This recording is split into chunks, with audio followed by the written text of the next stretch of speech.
Bersama UNS menyapa.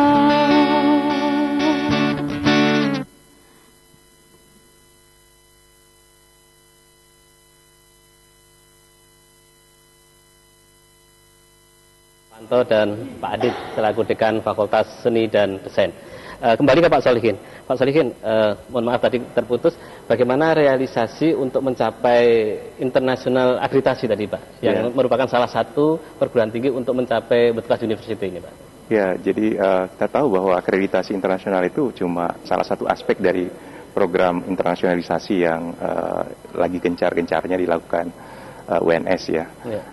Ada banyak aspek yang lain ya, internasionalisasi di akreditasi tadi, kemudian harusnya masalah penulisan jurnal ya, iklim riset juga yang semakin bagus, bahkan sampai ke kegiatan kemahasiswaan ya. Jadi perlombaannya itu bukan sekedar perlombaan tingkat nasional saja, artinya kita sudah cukup banyak kalau tingkat nasional, tapi teman-teman di teknik itu sudah memulai juga tingkat internasional, seperti teman-teman dari arsitek ya, ada yang pernah juara di London, kemudian teman-teman mesin ya, membuat mobil hemat bahan bakar, kemudian yang sudah masalah 2-3 tahun ini mereka sudah dapat juara di Malaysia atau Filipina ya, dan Filipina di Ecosel Marathon.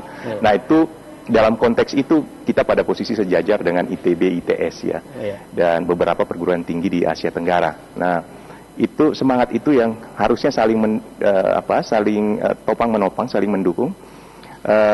Karena itu saya suka bilang bahwa untuk ini harus dari semua aspek, termasuk juga kegiatan conference ya.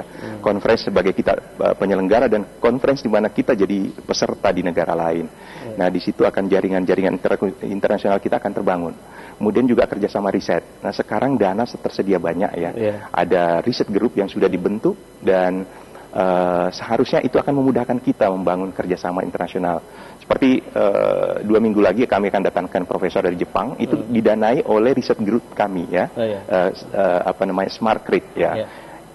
Smart Grid dengan dana artinya 20 juta itu 20 juta dari sebuah kegiatan riset, beberapa riset itu akan memberi manfaat yang sangat banyak di di teman-teman peneliti ya. Dan ada satu lagi ya, intinya sebenarnya adalah pendidikan lanjut ya, pendidikan lanjut khususnya pendidikan S3 tadi ya, tingkat internasional. Terus kedua aspek mobilitas dosen ya, mobilitas peneliti dan juga mahasiswa. Artinya kalau kita bisa melakukan program mobilitas yang semakin tinggi, artinya kegiatan keikutsertaan di conference tinggi, kegiatan keikutsertaan lomba kemahasiswaan yang tinggi, akan punya efek juga yang lebih besar ya.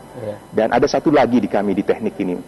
Alhamdulillah kami punya pengalaman untuk menyelenggarakan program kelas internasional. Jadi kami menerima mahasiswa Libya ya, beberapa orang, sekitar 50 orang untuk selama masa sekitar 3 tahun.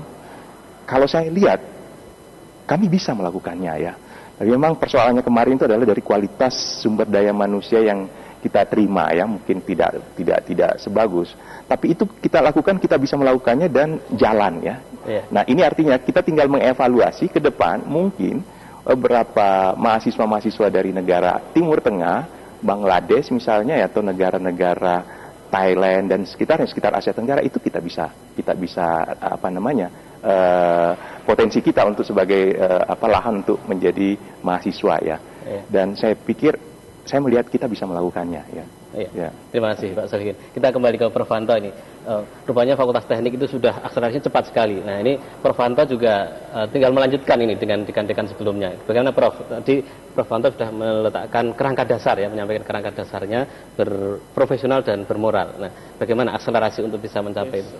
Semuanya tadi betul, aneka kegiatan, aneka program sudah dilaksanakan. Tridharma dan sebagainya itu sudah dilaksanakan. Ini kita mungkin pemantapan dan kualitas, semuanya peningkatan kualitas. Katakanlah riset, mungkin kelemahan kami riset perlu peningkatan yang selama ini kan tingkatnya nasional, tapi mungkin kolaborasi dengan lembaga-lembaga nasional sudah. Mungkin ini kita kembangkan kolaborasi dengan lembaga-lembaga yang sifatnya internasional. Katakanlah ini berkembang, ini menyongsong ASEAN ini ya Pak, MEA ini global. Ini banyak kita beberapa sudah pernah mengikuti baru seminar-seminar kongres beberapa dosen itu kaitannya dengan katakanlah WTO itu dan TRIPS, kemudian perlindungan intellectual property right, ini sering dengan luar negeri pernah bekerja sama.